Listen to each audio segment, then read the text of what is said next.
الشيطان الرجيم. بسم الله الرحمن الرحيم. الحمد لله رب العالمين. لا حول ولا قوة إلا بالله العلي العظيم.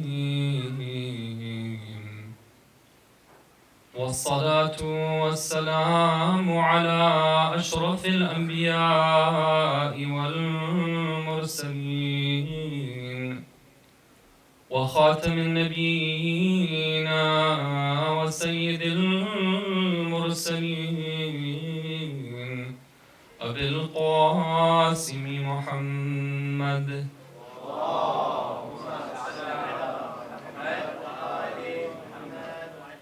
وعلى آل بيته الطيبين الطاهرين المعصومين المظلومين.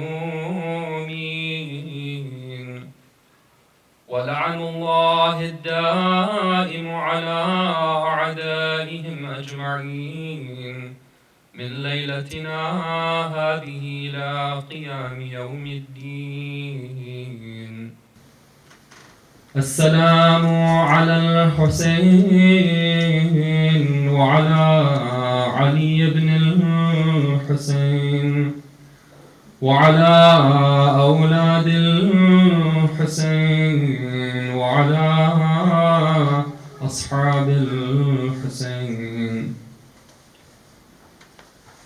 Respected elders, brothers and sisters in Islam and Iman, the topic that inshallah I would like to speak about tonight is conflict and resolution of conflict. Yesterday we got a chance to discuss a very important topic, which was the importance of taking on the social responsibilities. We as a community have a responsibility to have our hearts united, to be working towards the establishment of justice throughout the world. And we explained from the verses of the Quran how Allah Ta'ala talks about the system of wilaya between the people who are part of the society, wilaya with the leader at that time, wilaya meaning a type of connection where there is no barrier, a type of closeness which is where the two parties are intertwined together. And last night we talked about what are some of the areas where it's very important for us to, at least in my opinion, for us to be working towards, and how much work there is that needs to be done, and how when we're disunited and separate and we're not able to work together in a group, then it's not going to be possible for us to be part of the process that will bring about the reappearance of the Imam of our time. Ajalallahu farjahu al-sharif, sallu ala Muhammad wa ala Muhammad.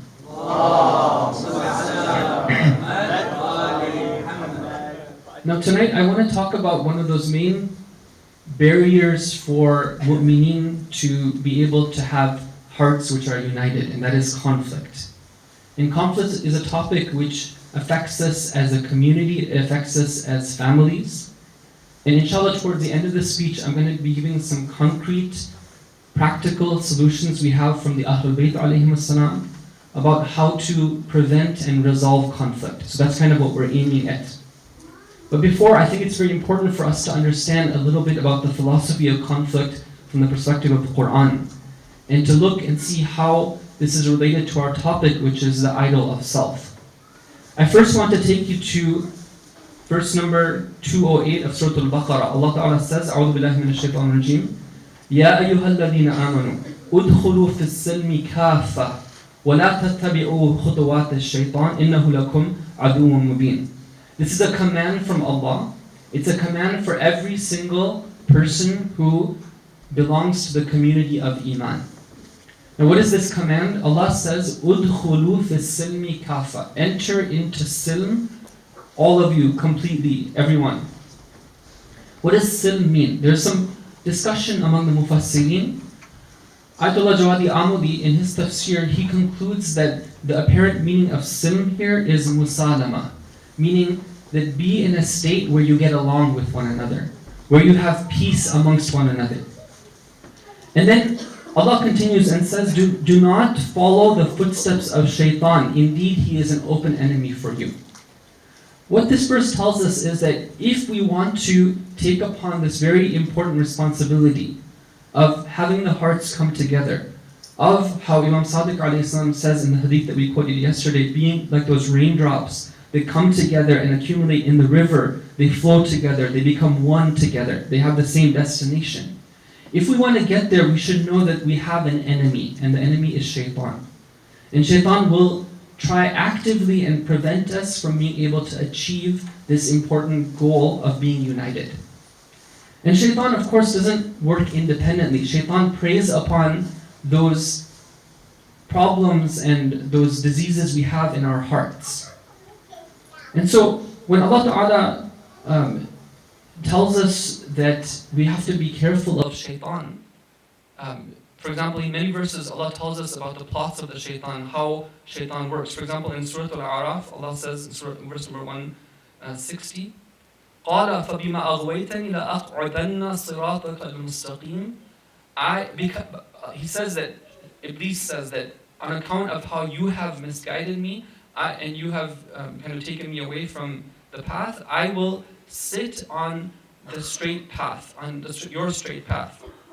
ثُمَّ لَآتِيَنَّهُمْ مِنْ بَيْنِ أَيْدِيهِمْ I'm going to come at them from the front, وَمِنْ خَلْفِهِمْ from their back, and from their right hand side, وَإِيمَانِهِمْ وَعَنْ شَمَائِلِهِمْ from their left hand side, وَلَا تَجِدُ أَكْثَرَهُمْ شَاكِرِينَ It's very interesting that in relation to this verse, one time our sixth Imam, Imam Sadiq alayhi salam, was speaking with Zurara. Zurara was one of the great companions of the Imam, one of the renowned illustrious companions. Imam alayhi salam says that Zurara, the one that Iblis means by this verse is you and your companions. You are the target of Iblis. As far as the other people, he doesn't need to be involved with them. It's the people, however, who are pursuing Sirat al-Mustaqim, which is, of course, the path of the Ahlulbayt alayhim salam, the path of this wilayah that we've been speaking about. It's those that are being targeted by shaitan. And shaitan will try hard to make sure that they do not come together to pursue the cause and the mission of the Ahlulbayt alayhim salam. Now let's take a look at the world we're living in today. There was a time after the last World War where there was talk of unity among the nations. There was talk of establishing justice and having peace and respect and cooperation, mutual cooperation among the nations. But when we see what's happened over the decades, especially in recent times, we see that this idea of there being unity it seems like it was something which was just a slogan. Whatever unity there was, it was just sort of a facade, and now that facade is coming down, and we're seeing what really is being promoted, what type of agendas are really coming about. There's been a rise, especially in recent years, of the far right. There's been a rise of white supremacism. There's been a rise of nationalism and populism. The idea that one race can be superior to another race. The idea that we can be exclusive. The idea that division and conflict is something that we can support even in a state ideology. Now, this is very important because we live in these times. We see it happening.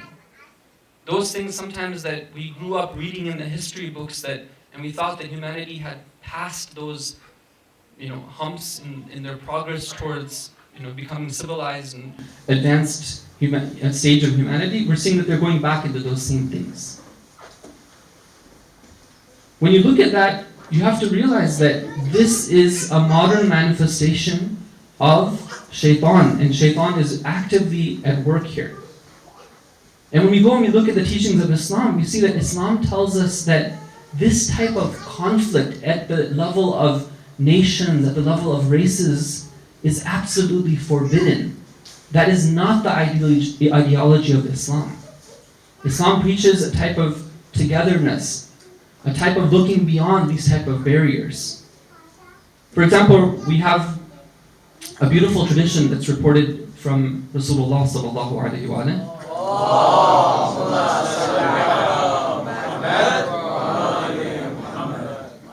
In one sermon, he told the people who were gathered, Ya ayyuhan nas, O people, Inna al-Arabiyyata laysat babun, laysa bi abin wa jaddin.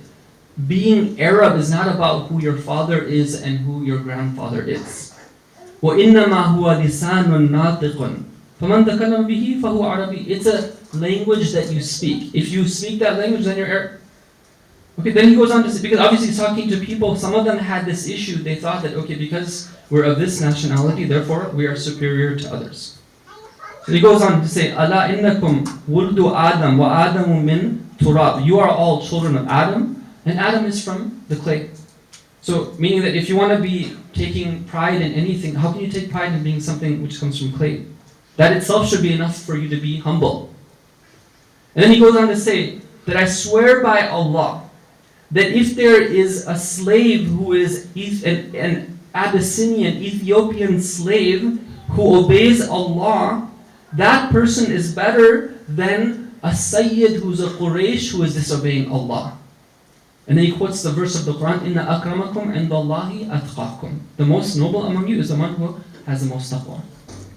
This is the philosophy of Islam when it comes to these types of silly and very low causes of conflict and disunity and division and oppression.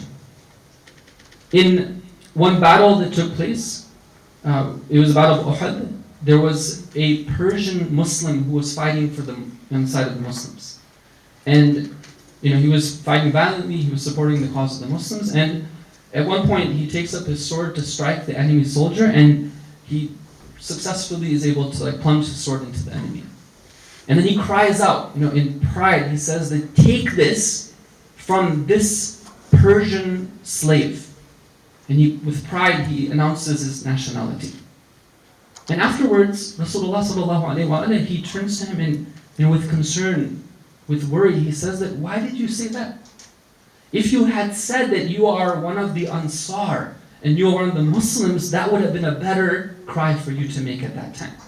Because identity, yes, you might be from Persia, you might be from an Arab sort of background, but what matters when it comes to serving this cause and the social cause, the cause of the wilayah, what matters is not that. What matters is these other things, meaning that the strength of your iman, the strength of your commitment to Islam.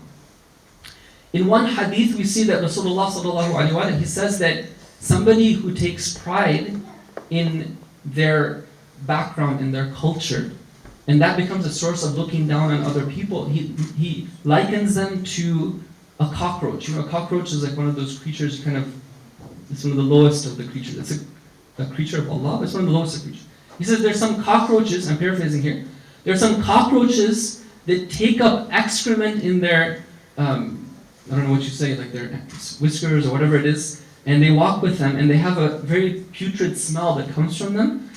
The person who takes pride in his cultural thing to a point where he looks down on other people, that person is worse than that cockroach in the eyes of Allah.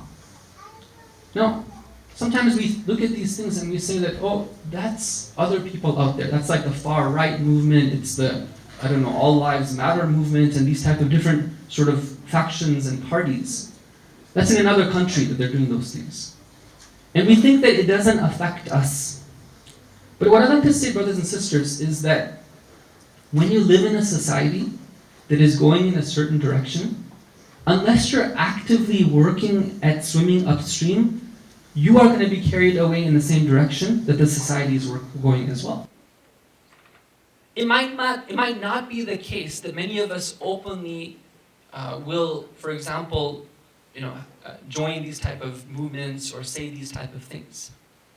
But on a practical level, many times when you see the way that we, for example, form our communities or the type of dynamics that we have, or the type of interactions that we have, we find that this spirit of openness and brotherhood and sisterhood and not using culture as a barrier, sometimes we don't find that within our communities. And we find these type of nationalistic and tribal loyalties taking place.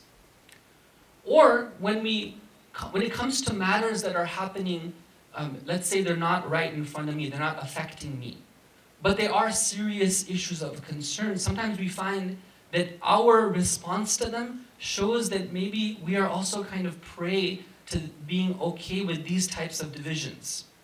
For example, let's say that there's somebody who hears about the racist policy of Zionism, and they are apathetic towards that. They say that, well, what is it to me? I'm here, they're there, and after all, I have my own things to worry about. Isn't that a type of racism by not speaking out against racism, not being affected by it? Or, for example, when it's the case that we might feel reluctant to sort of find out what the truth is on these matters. Sometimes there's so much misinformation out there about what's right and what's wrong and who's this and what's that. Sometimes those people who have the most racist agendas are the ones who are talking about things like human rights and trying to call out racism and anti-whatever, and when it comes to other people. These are things which are serious matters. If we not concerned about finding the truth. Let's say that we know that the Yemeni people are burning, the children are being killed, but we don't have a burning inside of us for that. Then how much can we say that we're responding to this call where the Prophet said that if there be a Muslim who cries out that, oh Muslims, like I'm in need, come help me, and doesn't respond to them, that person is not considered a Muslim. Whoever wakes up and is not concerned with the affairs of a Muslim, that person isn't a Muslim. Sometimes our lack of action and lack of taking these things seriously itself is a sign that maybe we are falling prey to the same type of thing.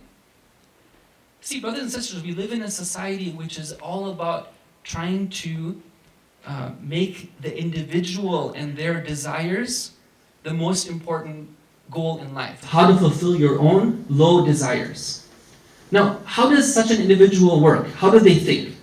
They say that, okay, well, what's most important to me? My goal in life is to get those things that make me happy, satisfy my urges and my low desires.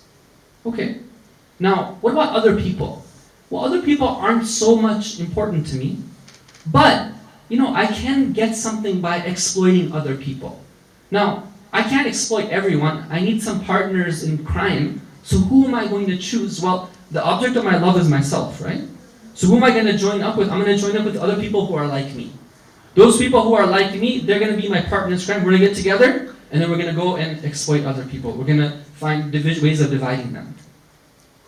Sometimes, brothers and sisters, this type of support for this type of, conflict, which actually stems from shaitan, comes in the form of disunity among Muslims. And when sometimes we don't speak out against that either. Sometimes we find even from the members or even from the types of poetry that's read out, you find that these are actually meant to cause division and strife among Muslims. Whereas we have a direct command in the Quran, وَاعْتَصِمُوا بِحَبْلِ اللَّهِ جَمِيعًا وَلَا تَفَرَّقُوا. Do not divide. Do not hold on to the rope of Allah, and do not let division come amongst yourselves.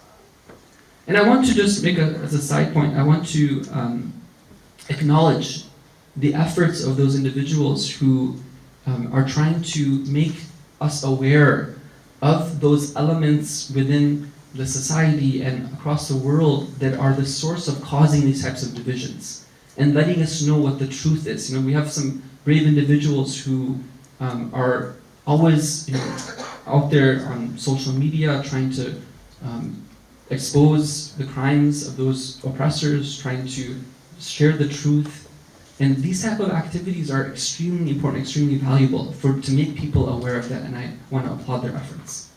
So, going back to the topic, we see that shaitan he's keen on division occurring, because that's what that's what stops this formation of groups, which we said is key in order to bring about the coming of the Imam alayhi salam. Now, let's look a little bit more at this concept of conflict and division and see if we can get towards some practical solutions. If I can ask you to recite salawat, please.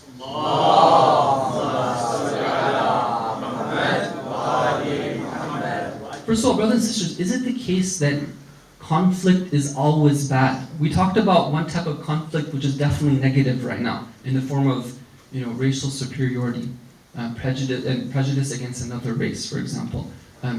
Conflict between Shias and Sunnis meant to make them enemies of each other and forget about who the common enemy is. This is definitely negative. But brothers and sisters, the way that Allah has created us is that we're bound to not always agree with each other. Isn't that the case? The way that we are is we have our own abilities to think and analyze, and we sometimes have difference of opinion on matters. Is that something which is bad? Is that the type of conflict that Shaitan is out for us to have? Actually, we see that there is a certain level of conflict which is very positive for Muslims to have with each other. In one tradition, this is captured, this is a tradition from, I believe, Amir al-Mu'mineen alayhi salam. If you can recite salawat, please.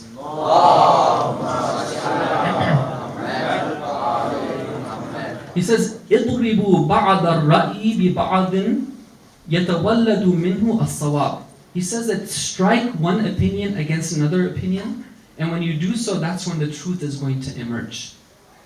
When you have people who have a reason to have an opinion on something, they're people who have knowledge, and then they come together and then they discuss, they debate, they come to some sort of resolution at the end of that. That is one of the ways that Allah has told us that we can arrive at the truth. So when we're talking about working with mu'mineen, when we're talking about families, we shouldn't think that a good family or a good project is one where there is absolutely no conflict or no difference of opinion. There will be, and if it's treated in the right way, as a way of getting to the truth and doing the right thing, then it's something which is very positive. But where is it that it becomes a problem?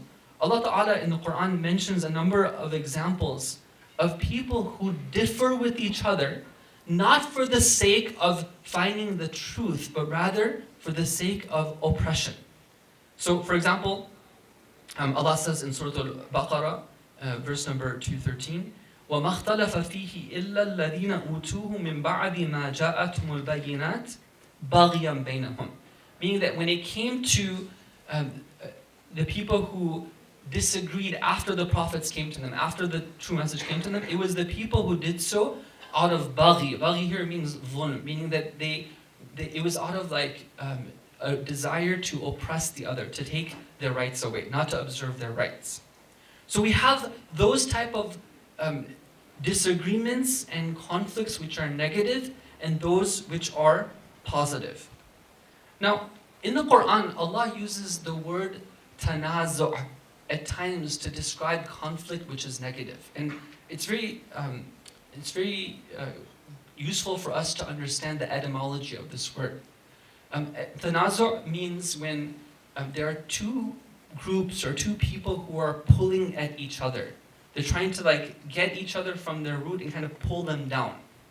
I think of there's this game that I used to play when I was a child. I grew up in a climate where there was a lot of snow in the wintertime. And what we would do is we get up on the hill and you play King of the Hill. You try to see who is it that can stay at the top of the hill. Somebody else will come up and you kind of have a little bit of a struggle, and then they try to push you down, you try to stay up, and then one down. So one person goes up, one person goes down, one person comes up, one person goes down, that type of thing. Tanazu is this idea that you have two people who are working together to pull each other down. And the reality is, brothers and sisters, whether it be at the level of community projects, or whether it be in the level of our families, this is something that we witness a lot. For example, in the family, unfortunately, you have this situation where it becomes common for a husband and wife to compete with each other to see who can outdo one another in putting each other down. Meaning that, for example, my spouse does something to me, now I kind of think about it and I say, well, I'm going to get her back for that. And I think about it, I plan, I'm like, okay, I take her down that way. And then she comes back and see the same type of thing, tanazu'. This is something which is part of this type of conflict, which of course is not something which is positive. It's not something which is commendable. Now, what can we practically do to have a type of society and have families where this type of conflict is something that we don't witness. First of all, I want to say that we shouldn't imagine that the perfect family is going to be one where we don't have conflict. But a lot of times, the problem isn't the presence of disagreement. The problem is how we treat that disagreement and how we view our family and our community of believers in the first place. One of the teachings that we have from the Ahlulbayt alayhimus salam, when it comes to our families and our communities, they say that we have to have our families and communities centered around the axis of love, true love. Okay, now this is very important, that when you think about how we should be viewing other mu'mineen, how we should be viewing our families, it should be on the basis of love. We live in a society today where a lot of times it's very utilitarian, meaning that I'm getting married because of what's there for me. How can I make the most out of this? And while there's benefit for me, I'm there. While there's no benefit for me, then I'm not going to be there. Or I'll I'll decide myself. Same thing when it comes to relations with believers. Sometimes you see that, people, why do they come to, like, say, community events, right? It's so that they can get business cards, so they can, see what they can do. Now, of course, strengthening business ties and those type of things is very important. But the basis for our interaction should be love. We have a very beautiful tradition from Imam Sadiq alayhi salam. He says that love is of two types. There's one type of love which is love for the sake of Allah and His Messenger. And there's another love which is love for the dunya. So then he goes on to say that when there's something which is love for Allah and His Messenger, then فَثَوَابُهُ عَلَى اللَّهِ, meaning that it's Allah's responsibility to reward that type of relationship. On the other hand, when there's love which is made for the dunya, then basically فَلَيْسَ بِشَيْءٍ, meaning that it doesn't amount to anything. There's going to be no blessings with that type of thing. Now, sometimes what happens is that people, for example, they find their spouse and they choose their spouse on purely worldly criteria. This was something that appealed to my desires. I found this person, made me laugh just for the sake of laughing. They made me feel good just for the sake of good. But I didn't consider matters relating to spirituality, relating to taqwa, relating to being able to raise children who are going to be strong lovers of Amirul Mu'mineen alayhi salam. So what can I do about that? Is it too late? Is it over? Am I not going to be able to make this relationship be a source of blessings for me? The answer is that no. A lot of times, by the process of thinking and evaluating and reflection, we can change the very nature of our relationships. For example, one thing that you can just think of yourself right now is that, okay, let's say that you're married. So why is it that you love your spouse? Is it for the sake of your spouse, or is it for the sake of Allah? And believe me, brothers and sisters, that if we're able to change the source of our love, that can completely change the way that we act towards one another as well. It can have huge impact in the way that we tolerate each other, the way that we're kind to each other. Because we're no longer doing it for the sake of that person, but we're doing it for the sake of Allah. The same thing when it comes to my parents, the same thing when it comes to my children, the same thing when it comes to my fellow believing brothers and sisters. Is it on the basis of them, or is it them because they are somebody that Allah has commanded me to love? أَعِزَّةٍ عَلَى الْكَافِرِينَ أَذِلَّةٍ عَلَى الْمُؤْمِنِينَ. Or the other verse is رُحَمَاءُ بَيْنَهُمْ. We're supposed to have dhul and humility and compassion towards one another. We're supposed to have rahmah and mercy towards one another. That's what the Quran says. So that's point number one, is that we want to make sure that we want to structure our relationships on the basis of love. The second point is that we want to make sure that we do those things that will create mutual love in return. So what are some of these advices that we have from the Ahlulbayt alayhim salam?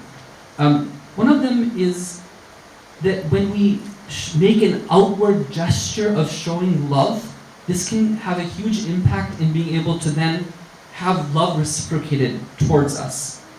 So, it's very interesting. Some of these traditions, you wonder, sometimes we think that the Ahlulbayt alayhim salam, they talked about like fiqh and salah and so many other things, but we forget that they give a lot of instructions about how we're supposed to deal with one another. So for example, in one tradition, Imam Ali alayhi salam, says that, from our Imam Baqir alayhi salam, he says that when you smile at somebody, that is, number one, a way of getting their love, and number two, it's a way of getting closer to Allah. And on the other hand, if you frown at somebody, it's a way of getting distant from Allah and being able to get His adab.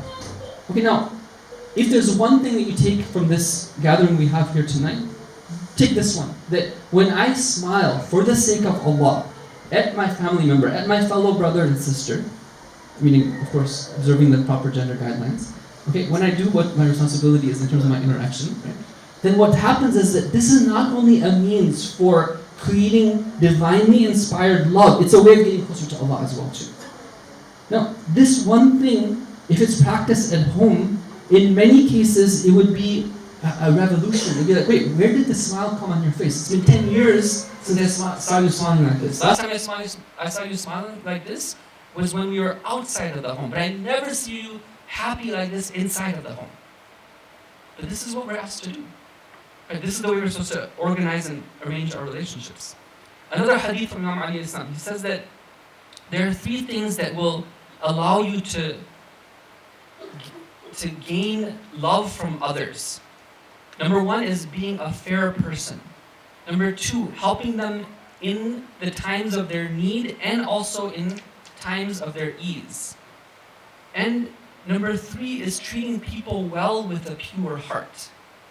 So when we take that effort, what is the point of that? When we take an effort to show love in our dealings with others, then what happens is that it is reciprocated. And suddenly, these types of units, whether it be the family or whether it be our, let's say, groups that we work in towards the cause of the Ahlulbayt, they begin to take on the characteristic of love. In another tradition, Imam Ali Islam says that if you want to attract love of others, then number 1, you should be somebody who's committed to your religion. Number 2, you should have humility. Number 3 is that you should be forgiving. Number 4, you should have good akhlaq. Number 5 is that you should not be harsh to them in your interaction. Number 6 is that you should, humility.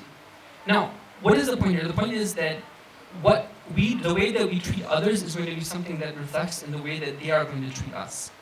So that's a little bit about the way that we want our relationships to be characterized. The second point I want to make has to do with something called, something that's referred to as ghil in the Quran. As I said, the problem isn't often the fact that we have disagreements or we see something that might be displeasing in somebody else. It's the way that we deal with these things. And the Quran tells us that one of the severe spiritual diseases that we can develop is when we have a sense of enmity in our hearts towards one another. What happens is that in the course of interacting with other people, when we see negative things for them, it's very easy for these things to develop and to build up. We hold it in our hearts.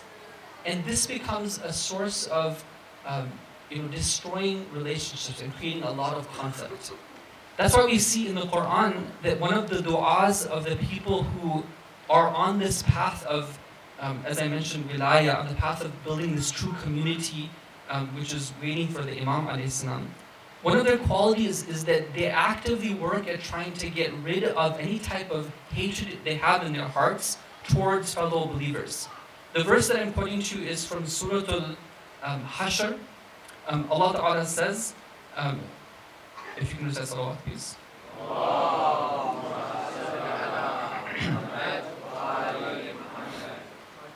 He says that وَالَّذِينَ جَاءُوا مِن بَعْدِهِمْ يَقُولُونَ رَبَّنَا اغْفِرْ لَنَا وَلِإِخْوَانِنَا الَّذِينَ سَبَقُونَا بِالْإِيمَانِ وَلَا تَجْعَلْ فِي قُلُوبِنَا غِلًّا لِلَّذِينَ آمَنُوا رَبَّنَا إِنَّكَ رَءُوفٌ رَحِيمٌ.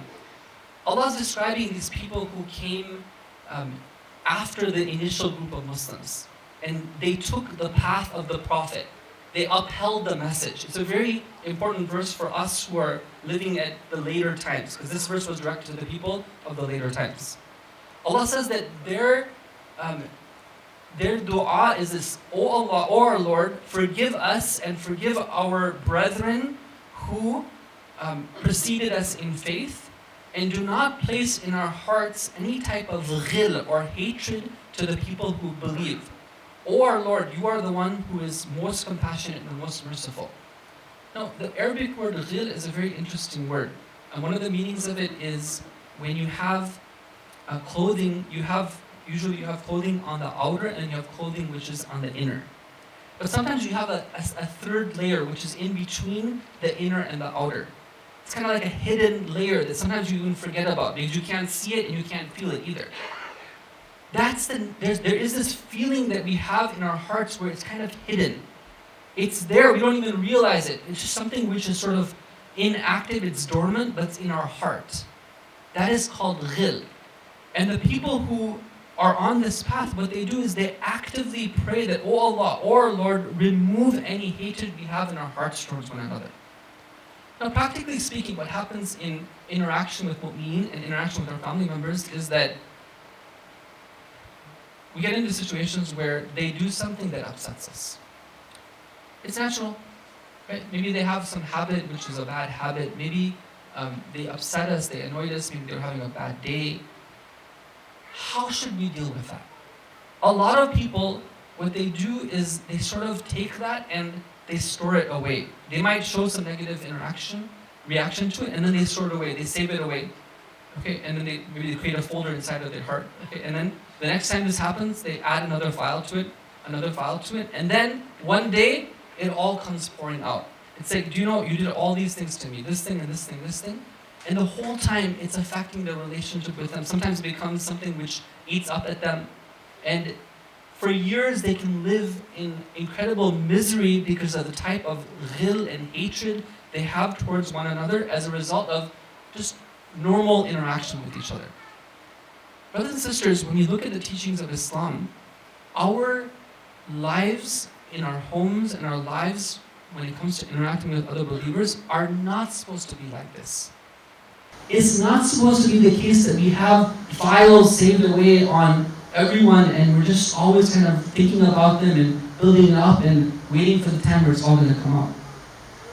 Our files with other believers is supposed to be clear all the time. How can we do that? How can it be the case that we can actually be in a state where we don't have this type of, sort of ill will and grudges towards one another? I want to give 4 or 5 suggestions that we have from the expert ulama of akhlaq in this regard. I personally found them very useful. Inshallah, there's a things which you can practically take from the majlis tonight and act upon. If you can, inshallah, help me with the salawat.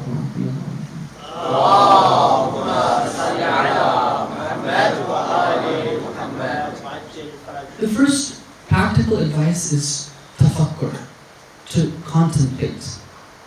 A lot of times when it comes to our relationships with family members, our relationships with the community members, we just take them as they go. We're so busy, pursuing our careers, our education, our social obligations that we just sort of, we don't think about the quality of our relationships. There was a very dear brother that I knew in the Hawza, and now he has passed away, but he was somebody who was a great source of inspiration to me. One of the things that I really admired about him is that he would take time to review the quality of his relationships with different people, his teachers, other mu'mineen, people back home, family, cousin, relatives, right? And he would see that, okay, what is it that I can do to improve the quality of this relationship? Why is it that I have this sort of negative friction on the line when it comes to my connection with this person? Are they not a believer? Am I not commanded by Allah to have mutual love and compassion towards believers? Why is it there? And then you go about trying to address those type of things. We have in hadith, it's a well-known hadith, that tafakkuru sa'atin, that to contemplate for a moment is better than worshipping Allah, for example, 60 years or 70 years. It's a very important hadith, right? Because contemplating doesn't take that much effort, but doing ibadah for 60 years takes a lot of effort. Imagine how much you could get by doing ibadah for 60 years. You get a lot of du'as answered, right? A lot of your wishes granted by that type of ibadah. But Allah says through the prophets and the imams that if you just contemplate, it can be a source of great blessings for you. All these things could be answered. So sometimes you just need to think about it. Okay, this is my spouse. This is my spouse. Allah Ta'ala has promised that He will place compassion and love between us. Right now, I don't feel that love. So who is to fault here? Is it that Allah Na'udhu Billah is breaking His promise? Or is it the case that one of us or both of us needs to fix the way that we're doing things? Why is it, I can be thinking about this, why is it that I'm having such a problem in tolerating this person's shortcomings? Do I not have any shortcomings of myself? Am I like ma'asum? Is it the case that I'm supposed to expect that the other person is ma'asum? Do I not have to give time to that other person to be able to grow and develop? Do I need to be the person who sets the example and is a role model for in my behavior to be able to see if I can positively influence the other person? Do I not remind myself of the hadith and the ahadith that we have about the importance of being tolerant towards one another?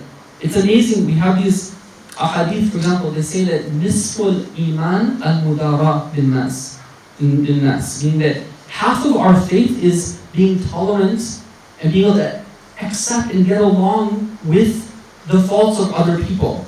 And half of living is to be gentle towards them. This is a hadith from our Prophet. These are things that we need to think about, and sometimes they can be a great source of unblocking the type of relationships we have with one another. The second advice that we have is from based on the teaching of the Quran and Ahlulbayt, is that sometimes we think that we don't have the capacity to tolerate other people, but that's because we're thinking in a very shallow sort of way. We live in a society where it's all about instant gratification. Whatever you want, you have to get it like instantly. I want to warm up my food, I stick it in the microwave, press the button, and it's there. I want to buy a certain product, well, I can get my Amazon Prime, I can get it delivered on the same day if I really want to. We want quick results. But what we often need to do is to just sometimes sit back and say that, is it really the case that I cannot tolerate this person beyond what I'm tolerating? Can I not find that within myself? Sometimes we don't let ourselves to receive Allah's tarbiyah, to grow our capacity to be able to tolerate one another. Allah says in the Quran, أعوذ بالله من الشيطان الرجيم, I believe this is from Surah Muhammad sallallahu alaihi wa sallam. وَالَّذِينَ اهْتَدَوْا, should say salawat please.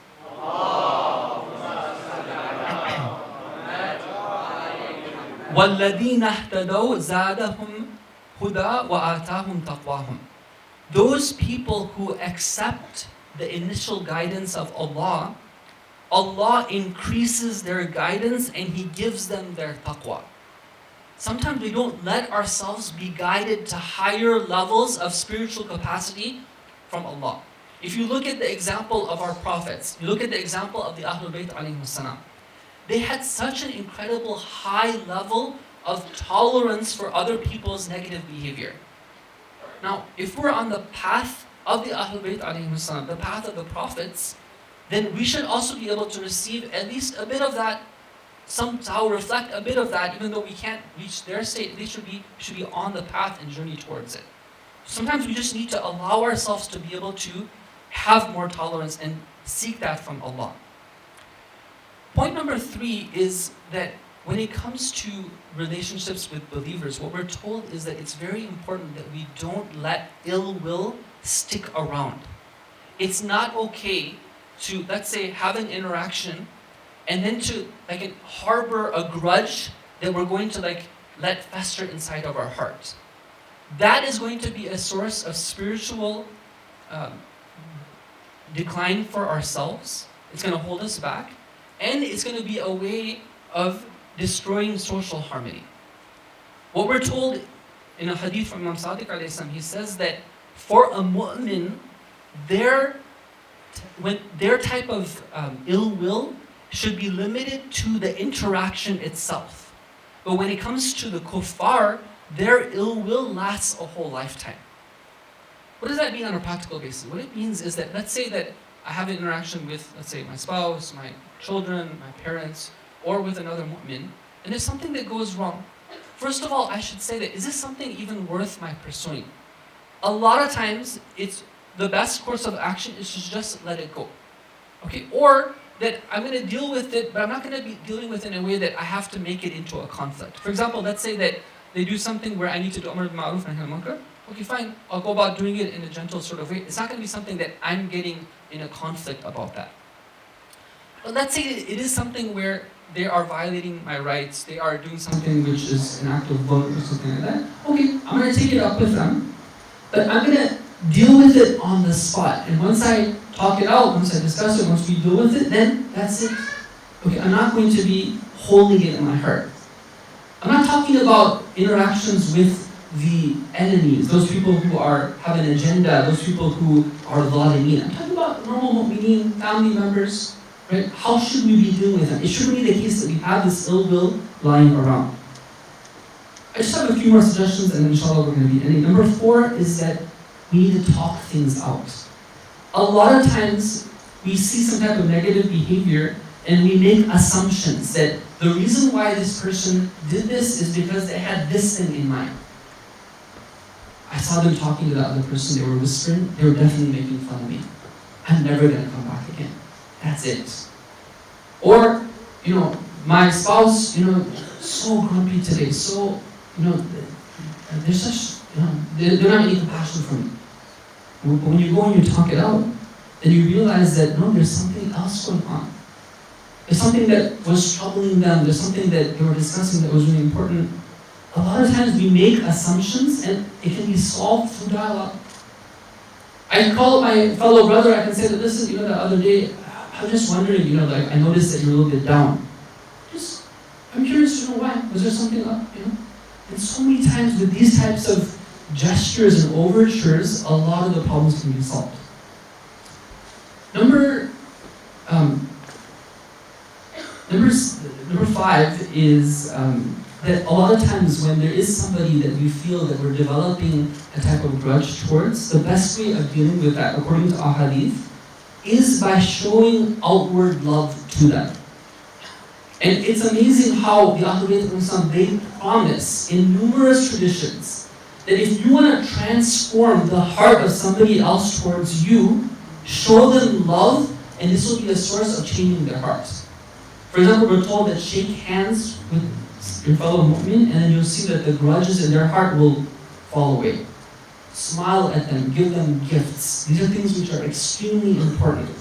In a family, sometimes we get in the habit, for example, of doing these things only at certain, for example, special occasions, or maybe at the beginning of our marriage or something like that. But we're told in ahadith that it should be a regular thing, that we show these acts of love. And the last suggestion we have from the experts in spirituality and akhlaq that I want to mention tonight is that it's very important that as a believer, I should have an accounting of my soul before I go to bed, and I should ask myself that, do I have any ill will or grudge towards any believer? My spouse, my children, my parents, my fellow brethren in Islam? If I do, I should forgive them before going to bed. I should not allow myself to even sleep. If I do, it's going to be a source of falling back spiritually. That's not the way it's supposed to be. It's not supposed to be that we carry this baggage with us. Isn't it the case that we want Allah Ta'ala to forgive us for our sins? To show us the mercy and the compassion? That's the same type of spirit that we should have towards others as well too. Allah Ta'ala tells us in the Quran that Nabi Yusuf a.s. was subject to so much dhulm from his brothers. They took him to the well on a lie, and they did all sorts of dhulm to him before he went into the well. We're told in traditions that he saw them as his older brothers and protectors. But when it came to this jealousy that they had in their hearts, they lost their humanity.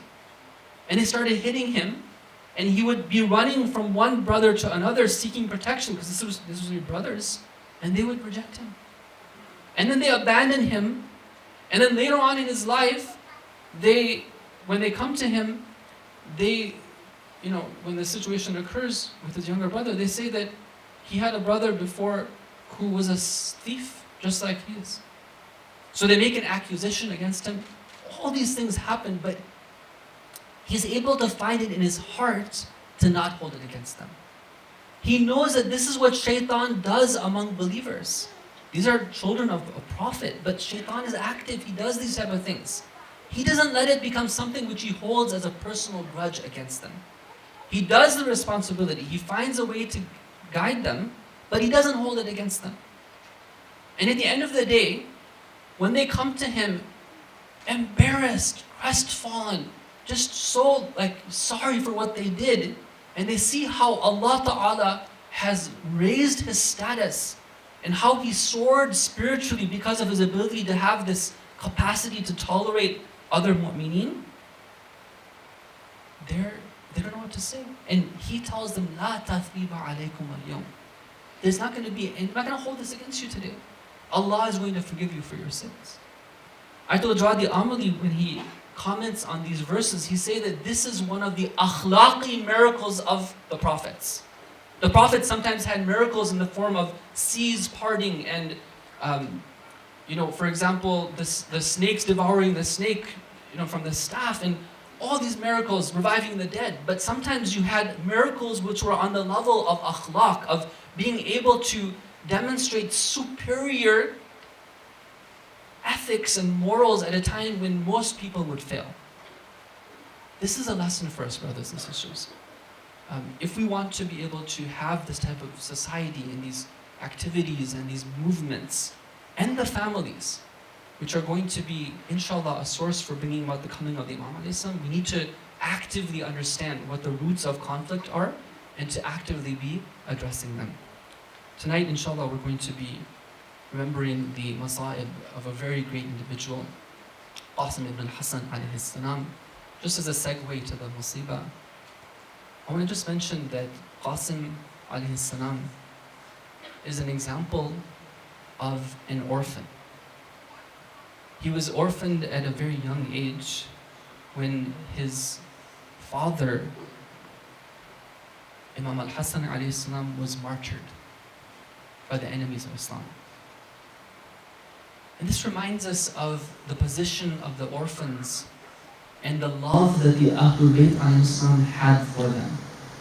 Because as we go through the story, inshallah, the brother will be taking us through the different scenes, poignant scenes of this very touching story. One of the things that will be demonstrated is the incredible love that the Imam had for his nephew, for this orphan. And this shows us a few things. Number one, it shows us the love of the Imam for the orphan. Number two, it shows us the love of the Imam for his true follower. In hadith, we're told that one time Imam Ali received some special sweets and honey as a gift when he was a Khalifa. And he told the heads of his companions, he said that bring me all the orphans. And they brought the orphans, and what he did is he started to uncork the jars of the honey and start to distribute the honey and distribute them among the Muslims. But when the orphans were gathered there, for each one he would take the orphan in his hands. And he would take the cork and he would feed the orphan the honey in the cork and allow the orphan to lick from it. So his companions, when they saw this behavior, they said that, Ya Amir al-Mu'mineen, we haven't seen this from you before. Explain to us why you're doing this. So he says that, don't you know that my position with respect to these orphans is like their father? They don't have a father. So I'm in the position of their father, and that's why I have to treat them like this. And they would say that we would see him treating them with so much love that we would wish that we were orphans and we could be treated by love from the Imam in that way. O Sahib al-Zaman, O our Master, O our Allah, on this night we turn to, we are the Aitam of Ahl Muhammad. We are the orphans of the family of the Prophet. You are the one who is our spiritual father.